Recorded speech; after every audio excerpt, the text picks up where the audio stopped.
Let's talk about that episode of House of the Dragon. So the episode was called Queen's Landing. I thought that was really cute, but I didn't think it would actually be literal, like that's what would happen. And it did. I prayed for this and it happened. Things were moving at a clip in this episode, and honestly, that's how every episode should be. This episode was fantastic. They've been cooking the last two. At least to me. I know some people who read the books are probably like, this is an abomination. But I've never read the books, and because they won't be finished, I probably won't, unfortunately. I'm just judging this show based on the show. We have a grim procession for Jace, who comes back on the back of Moondancer, and the head of the guards here is like, "Oh, I've made a grave mistake," and he immediately cops up to it too. He's like, "That's it, do it." And later on, Rhaenyra's like, "You know what? He a G. He can choose the own way he goes out, but he's going out." All of the scenes with Rhaenyra this episode are powerful. A tour de force of acting is going on here. The fact that they are acting against essentially a corpse, the delivery, everything. You feel all the pain that Rhaenyra is going through. And then later on, when we get to see Rhaenyra on the throne finally at the end, the emotion that overcomes her, just, I think we need to start handing out Emmys, like I said, not just to Rhaenyra's actor, but to Alicent's as well. I think Baela's okay. I think she's gonna be fine because I mean, Rhaenyra knows more than anybody that Jace is probably the one that goaded her into it, and the whole gender war situation. She really couldn't say no to him. Also, she has a dragon, and Rhaenyra needs that dragon right now. Even though Moondancer is not very big, Alan's out here looking for his pops, but you notice he didn't call him pops in this one. But he is looking for him. What looks like is left of their crew. They're all out there looking. You got to give these men some credit. They're the most loyal crew of all time. It would have been really easy for them to just join the pirates and start looting stuff. To be like, oh, this is where Corlys keeps all his jewels. This scene was really good. I actually like this a lot. It shows you what happens to Rhaena, what happens at the Vale, and all that stuff. Lady Erin's like, nah, we don't need no dragons. Get out of here. This is just gonna draw trouble to me. Get out of here. You need to go. You said you were going. Go. And now she's like, no, I'm back. You want a dragon? No, no. You're causing me way too much trouble. I'm actually on the side of the Lady of the Vale this time. Because, are you kidding me?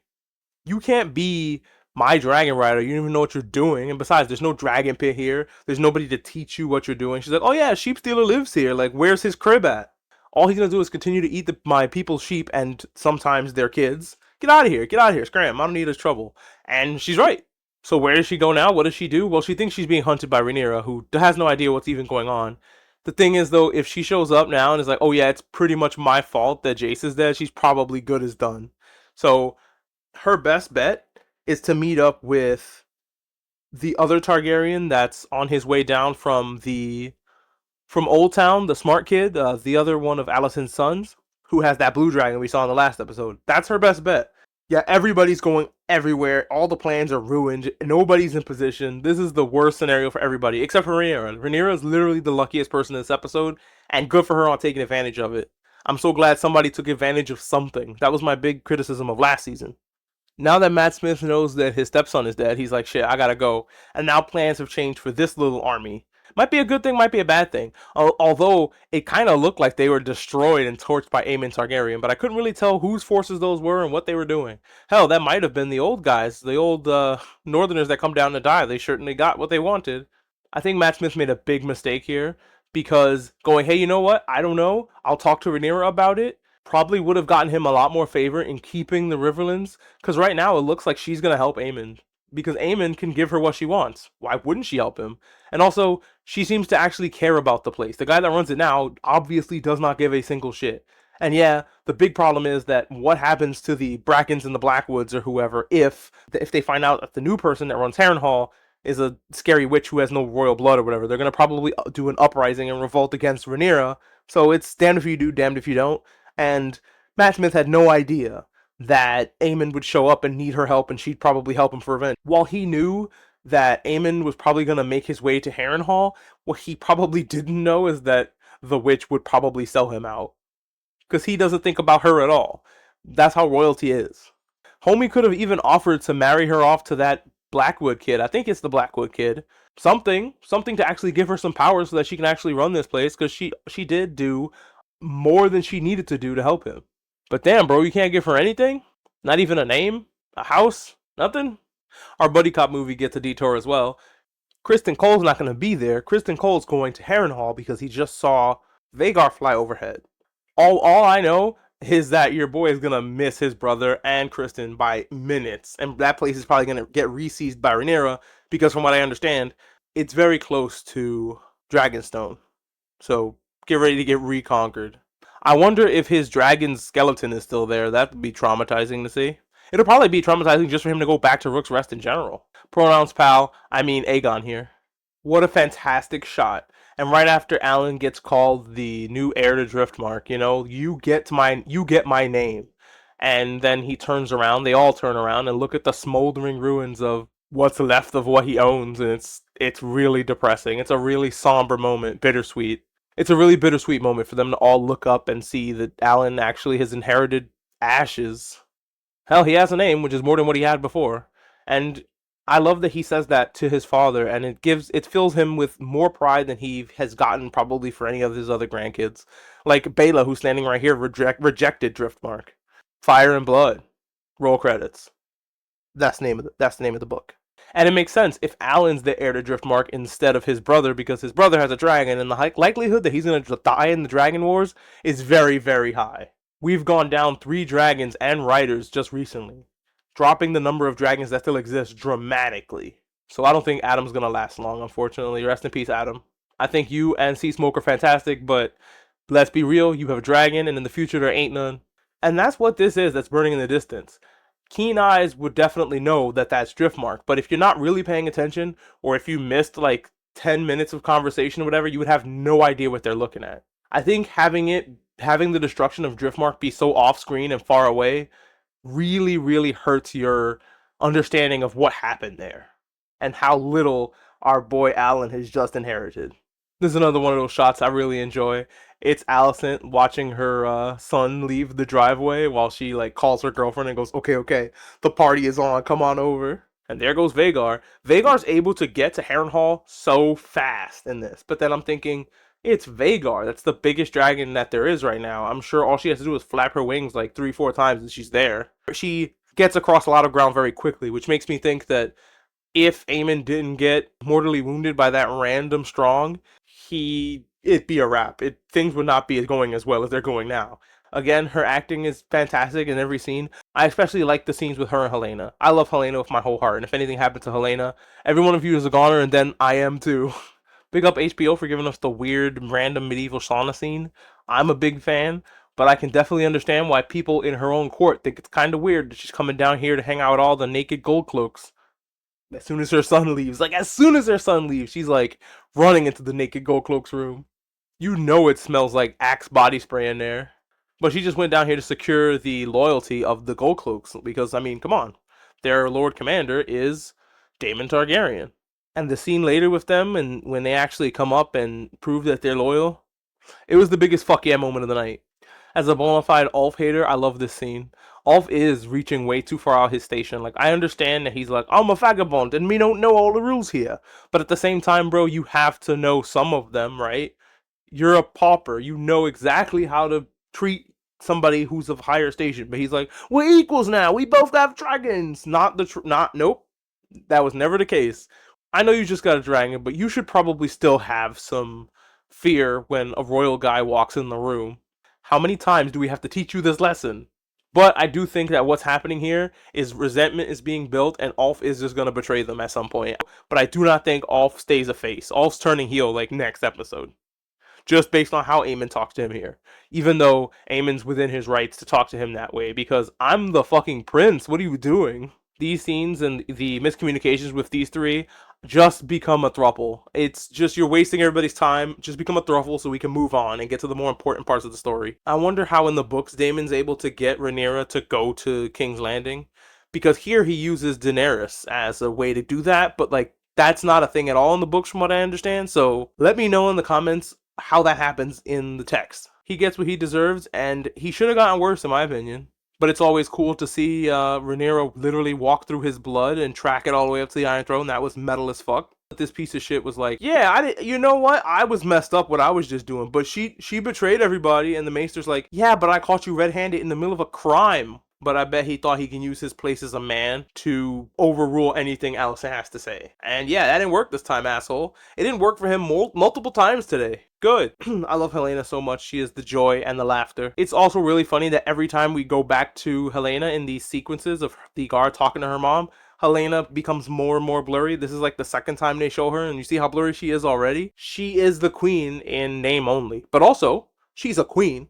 So put that in your pipe and smoke it, naysayers who say that there couldn't be a queen of King's Landing. Also, she said that she gave her intentions to leave here and raise chickens on a farm someplace, and that made me immediately worry about Helena's life. Like my death radar just went up tenfold. Like, I'm terrified. Helena is cooked.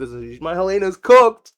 And you know what that means? So are all of you. Look how blurry she is. She's speaking here. And the focus is instead on her mom's throat acting, which, let me tell you, is fantastic. Top-notch throat acting, Allison. Keep it going. You're great. You're doing great, sweetie. You too, Helena. The little smile she gave after saying let no beast be unharmed was the only thing that this kingdom really needed, honestly, when the ice demons came. If you live in Harrenhal and you saw this happen, if you saw this dragon show up, even if you saw the shadow of a dragon, you're like, oh god, not again.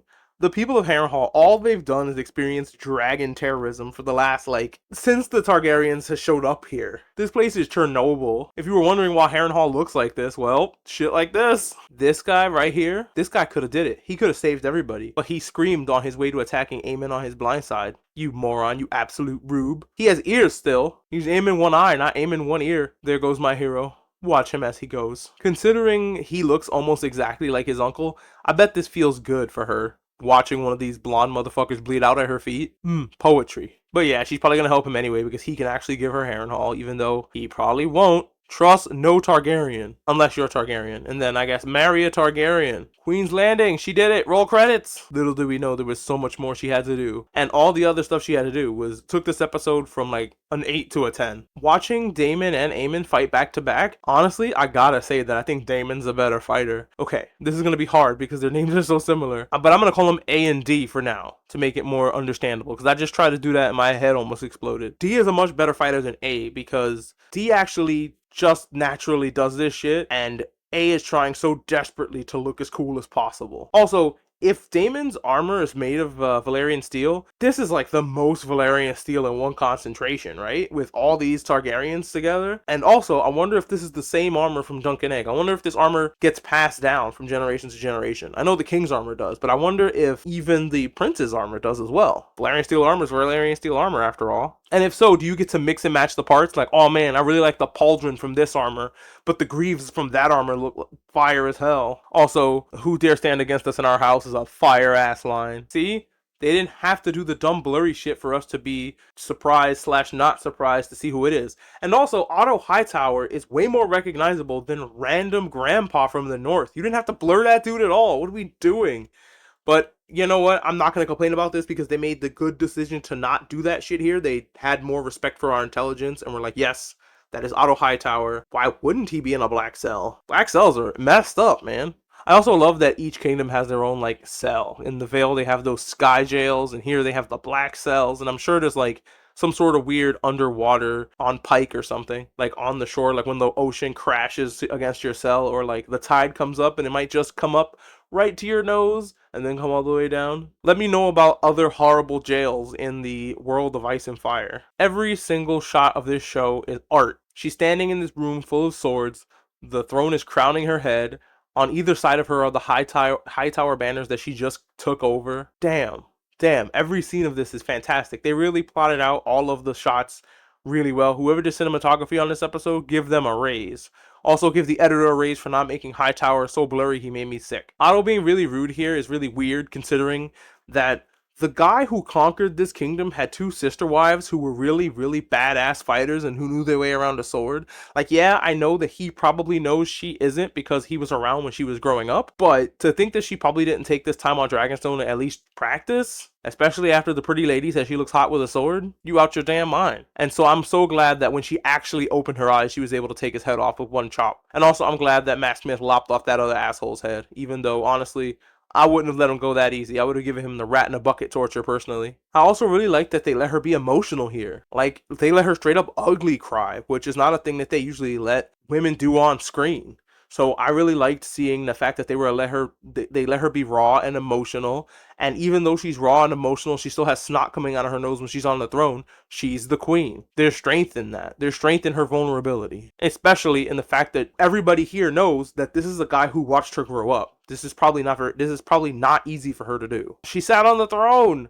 The only problem is she looks like a terrified lamb sitting here, doesn't she? She looks absolutely shook up, and it's all those emotions. She's been fighting for this her entire life, even when her dad was alive. So she finally got what she's been trying to get her entire life. To be like the Targaryen queens of old. And then everything comes crashing down and hurts inside, where the person who made all this happen is brought before her with Helena, who did nothing wrong, okay? And deserves more than anything to actually get to be a keeper of chickens instead of dealing with all this crap. Please, the Helena, just go keep chickens. Dang it, I know she's cooked, but I don't want her to be cooked. Oh, God. But I gotta say, this episode was 10,000% better than all of season 2.